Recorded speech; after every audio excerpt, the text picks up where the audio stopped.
Hello, everybody, and welcome to the Devil's Digest postgame show following Arizona State's 49-7 victory over U of A in the Territorial Cup here in Tucson. Arizona State finishes their regular season at 10-2, 7-2 in conference. As always, my name is Justin Lazartosa.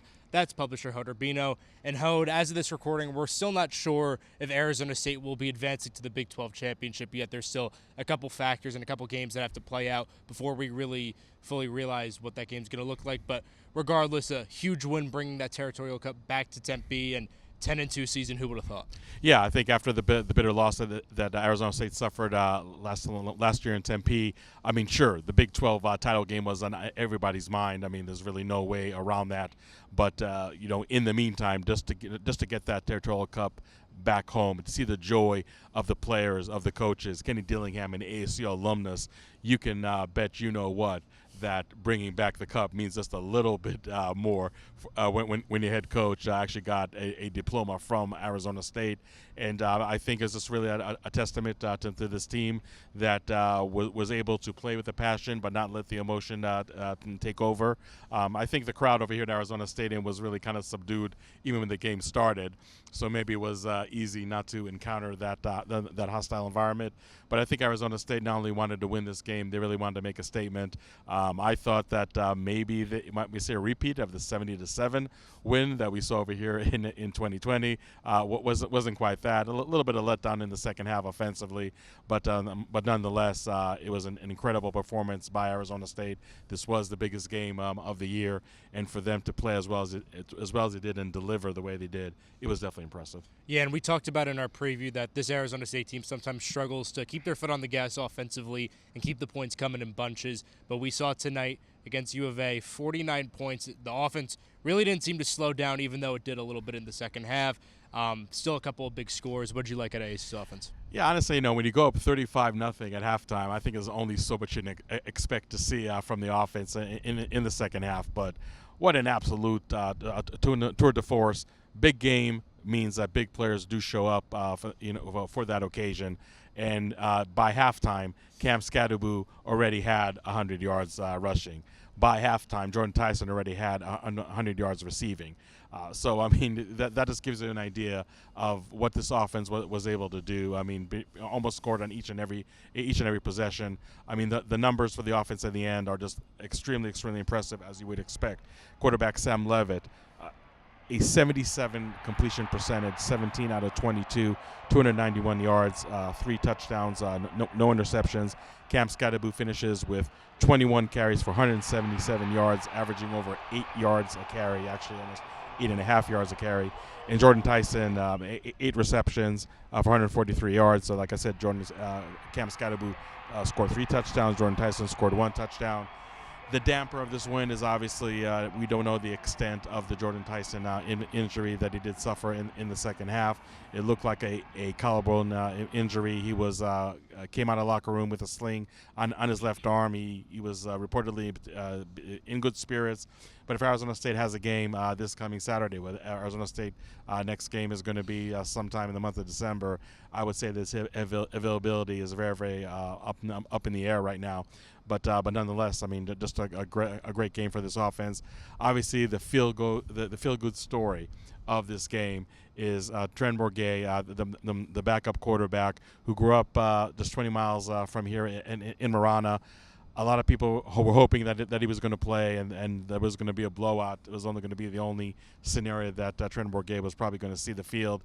He sees the field, and boy, does he make a statement with a 64-yard touchdown pass to Derek Esubio, a player that Justin and I saw a lot in fall camp. Really be one of the standouts. Wasn't able really to crack the rotation once the season started. So for him to have a game that he's not going to forget for a long, long time was just really, I guess, the icing on the cake on a big, big win. Just an incredible job by the offense. I'd be remiss if I didn't mention the long touchdown pass from Sam Levitt to Xavier Guillory on 4th and 8. No less, and it looks like Guillory really has carved that niche in the last couple of games. That if you need just a touchdown bomb down the field, then he is definitely your guy. So definitely a big game for the offense. like I said, the wet blanket portion of this statement is let's see how life without Jordan Tyson looks like, because I think his availability, like I said, for the Big 12 title game is very, very much in question. So I'm curious to see which of the wide receivers is going to step up when needed. Yeah, and although Arizona's offense has struggled all season, we talked about it in our preview, you got to slow down that tandem of Fafita and McMillan, and that was a QB wide receiver connection that really couldn't get it going. Yeah, I think that the ASU defense really did a great job, not letting Fafita throw off platform, not really have him get out of the pocket. And when you have a smaller stature signal caller like Fafita and really contain between the tackles, that makes it really, really hard for him to make any plays.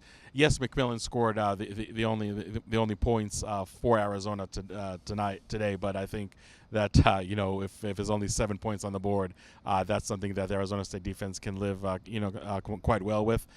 I mean, ultimately, this was an Arizona team that really struggled all year. I thought they might play just a little better just because it was the Territorial Cup game.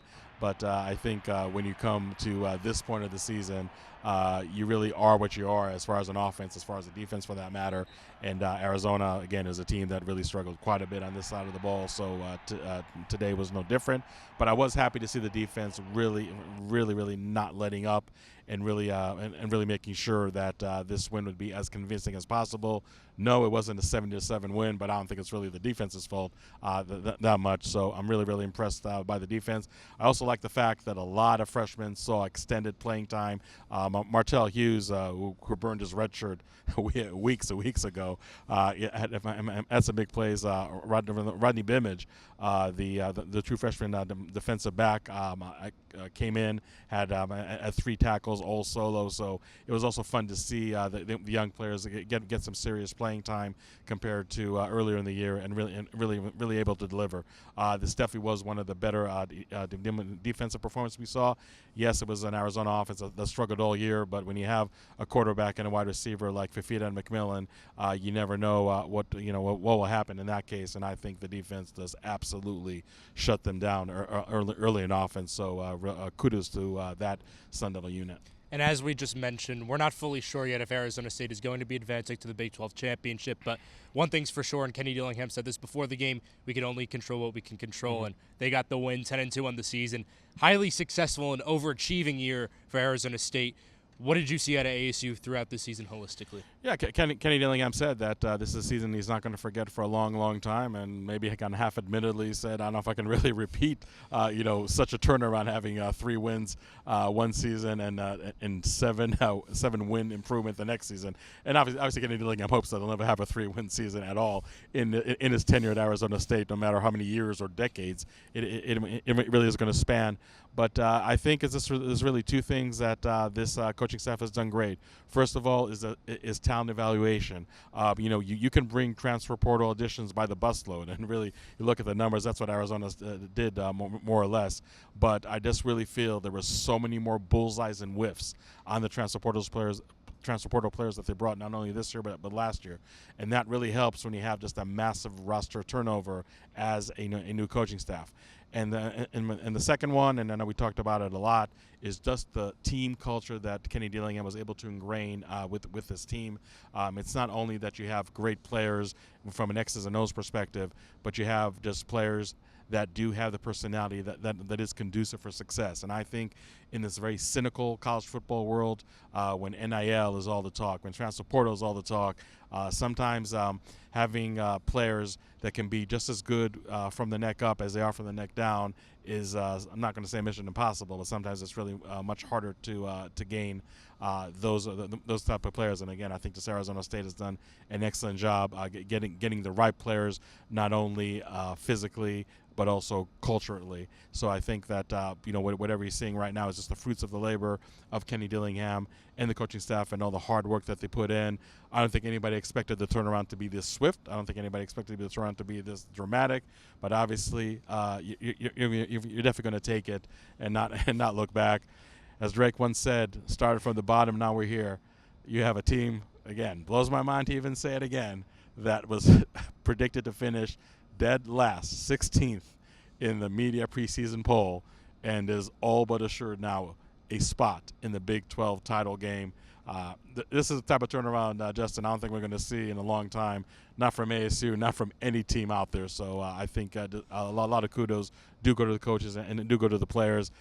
And the season's not over. That's really the beauty of all this. I mean, I think a 49-7 win and ASU maybe just makes it bowl eligible. Just makes it to 7-8 wins. Would still be quite a reason to be joyous. But now to know that this win has all but assured you a spot in the Big 12 title game, that is just a major icing on the cake. So kudos to the Sun Devils. Well, Hode, one thing's for sure. If Arizona State's going to Arlington, Texas, we will be there as well. So to stay locked in on all the coverage, go to DevilsDigest.com. Follow Devils Digest on Twitter at Devils Digest. As always, my name's Justin Lestertoso. That's publisher Hode Rubino. We'll talk to you guys soon.